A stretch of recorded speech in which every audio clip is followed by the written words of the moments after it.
Hey guys, what's up? Today we're looking at solving a differential equation, and that differential equation is really not obvious how to solve it, to be honest. It's not really separable.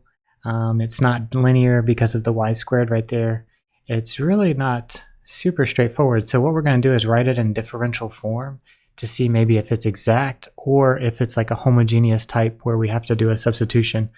So let's rewrite it in differential form to start out. So we'll start out with like x squared plus 2y squared. That's multiplied by dx. And then we set that equal to xy dy, basically just multiplying that differential dy over to the right-hand side. Then what we're going to do is move this xy dy to the left, and we'll write it as x squared plus 2y squared dx minus xy dy. So now the first question we got to ask is maybe, is it homogeneous? So, or sorry, is it exact? So is it exact? Well, I need to check, okay, is m right here and n right here? Well, if it's exact, that means partial m, partial y, is it equal to partial n, partial x? So my m is whatever is attached to the dx, so my function m is x squared plus 2y squared. If I differentiate that with respect to y, I get 4y. So 4y versus if I differentiate n with respect to x, I get negative y. So no, it's not exact. So no, it's not exact. And then you could say, well, maybe I could make it exact using an integrating factor.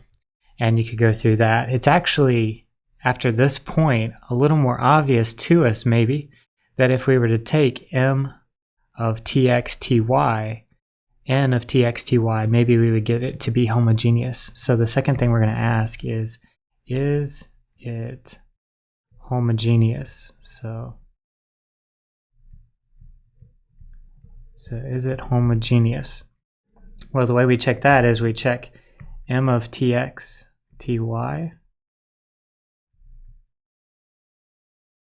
equals t to the alpha m, and n of tx ty equals t to the alpha times n.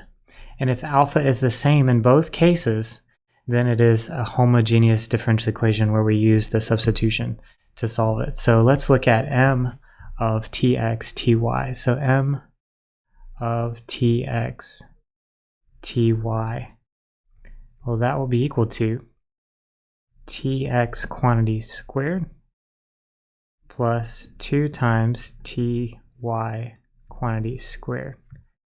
And if we reduce that, that gives us t squared x squared plus 2t squared y squared equals t squared times m of xy, because I can basically factor that t squared out now. Same thing, n of tx ty. See what happens to that. It will be negative tx parentheses times ty parentheses, which is negative t squared xy, which is, of course, t squared times n of xy. So is it homogeneous? Well, the answer there is yes. So it is homogeneous where we can make a substitution. So what we'll do to solve this is we make the substitution y equals u times x. So if we make that substitution y equals u times x, well, then we have to make a substitution for the derivative, or the differential dy. So if you take the derivative here, dy dx, well, u is our new dependent variable as a function of x. So I have to take a product rule here to get this derivative. So the derivative of u would be du dx times x plus u times dx. Now you could say in differential form, you could, I guess it's bad to say, but we'll say multiply both sides by the dx. And that will give us the differential dy equals x du plus u dx. And that's what we substitute in for our differential y dy. So let's look at solving this equation now, making these two substitutions. So if we make the substitutions, we're going to have x squared plus 2 times ux squared dx minus x times ux, and then dy is x du plus u dx equals 0. So now this equals 0. So what we're going to do here is try to distribute these things and simplify a little bit. So this will be x squared dx plus 2u squared x squared dx minus x cubed u du plus, minus x squared u squared dx equals 0. So what we can get to cancel here is this 2 and this negative. So this reduces a little bit to x squared dx plus u squared x squared dx minus x cubed u du equals 0. And now separate the variables. So now separate the variables. So to separate the variables, we're going to factor out an x squared and a dx from the first term. So we get x squared times 1 plus u squared times dx equals, and I'll say x cubed u du on the right hand side. So basically just move that term over to the right hand side. So what we're going to get here, divide both sides by 1 plus u squared and divide both sides by x cubed. I'm going to get x squared over x cubed dx equals u over 1 plus u squared du. And now we integrate both sides. Actually, yeah, integrate both sides. So if you integrate both sides on the left with respect to x, on the right with respect to u, we get 1 over x. So integral of 1 over x right there is natural log absolute value of x equals, actually let me put the plus c on the left hand side. So we'll say plus c equals, to do this integral I actually need to do like a little w substitution, like w equals 1 plus u squared and dw equals 2u du. But I don't have a 2, so I need to make a 1/2 out front. So 1/2, and then it becomes 1 over w. So natural log of w, well, natural log of w would be natural log of 1 plus u squared. So that's my answer, more or less.